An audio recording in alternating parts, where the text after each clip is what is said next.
Dan sabar kata ulama dalam 3 hal. Sabar dalam mengerjakan ketaatan. Kayak ibu duduk begini dengerin pengajian, butuh sabar.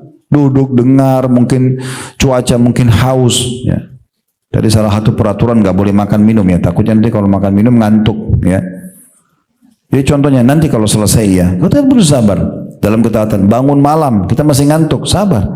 Kita lagi butuh uang, tapi ada orang lain butuh, kita sedekah, butuh sabar dalam ketaatan.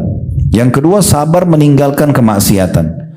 Siapa di antara kita, Bu, yang tidak punya peluang berzina, yang tidak peluang untuk menipu, yang tidak peluang untuk gosip, untuk fitnah, untuk membunuh, untuk memukul, semua punya peluang kan, bisa lakukan. Tapi di saat bisikannya datang, sabar, tolak, jangan iyakan, sabar. Yang ketiga, sabar atas ujian harian, sakit, gangguan orang. Nah banyak orang faham sabar itu cuma yang ketiga ini. Padahal sebenarnya sabar itu ada 3. Sabar mengerjakan ketaatan, sabar meninggalkan maksiat, dan sabar atas ujian harian. Apa Allah bilang tentang ahli surga?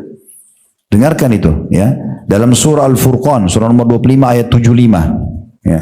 Allah menyebutkan itu, surah Al-Furqan surah nomor 25 ayat 75. Ulaika yujzaunal ghurfata bima sabaru wa yulaqauna fiha tahiyatan wa salama. Mereka ini masuk surga diberi balasan dengan tempat yang tinggi dan indah di surga atas kesabaran mereka. Sabar mau melakukan ketaatan, sabar meninggalkan godaan maksiat, sabar atas ujian yang datang harian. Sabar, yakin semua itu ada pahalanya. Orang itu gosipin saya, Ustaz, biarin aja. Sumber pahala. Gak usah balas. Kalau kita balas dia dosa, kita dosa. Biarin aja. Yang penting kita jangan masalah sama orang. Kalau orang lain masalah sama kita, tidak ada masalah. Nabi SAW aja dibenci oleh orang munafik, orang kafir. Beliau sabar.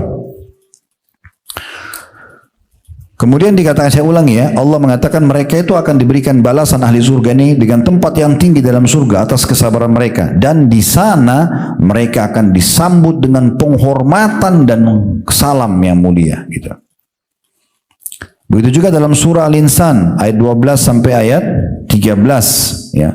Allah Subhanahu wa taala juga berfirman, Al-Insan ayat 12 sampai 13, wa jazahum bima sabaru jannatan wa harira muttaqiina fiha 'alal araiki la yarawna fiha syamsan wala zamharira. Dan dia Allah memberi balasan kepada mereka ahli surga karena kesabaran mereka berupa surga dan pakaian-pakaian sutra. Di sana di surga mereka duduk bersandar di atas dipan-dipan mereka. Di sana mereka tidak melihat teriknya matahari dan tidak pula dingin yang berlebihan.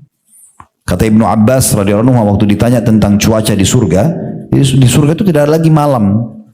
Orang semuanya menikmati waktunya. Kata beliau, apakah kalian melihat matahari di awal terbit tidak terik ya, tapi terang? Nah seperti itulah kurang lebih gambaran di surga. Kata Ibnu Abbas radhiyallahu anhum atau anhuma. Kemudian juga surah Al-Mu'minun ya, ayat 111. Tadi Al-Mu'minun sempat kita singgung di awal sekali. 115 ini kita bahas tentang pentingnya orang masuk surga itu memang melalui kesabarannya. Dia sabar mengerjakan ketaatan, dia sabar menolak semua bisikan untuk melakukan dosa dan maksiat. Sabar, tepis, tidak mau tolak terus. Usahakan alihkan diri dari itu semua dan sabar atas ujian harian.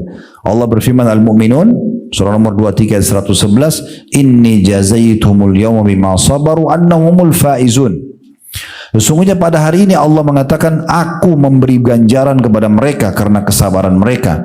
Sesungguhnya mereka itulah orang-orang yang memperoleh kemenangan. Mereka adalah orang-orang yang memperoleh kemenangan. Ya.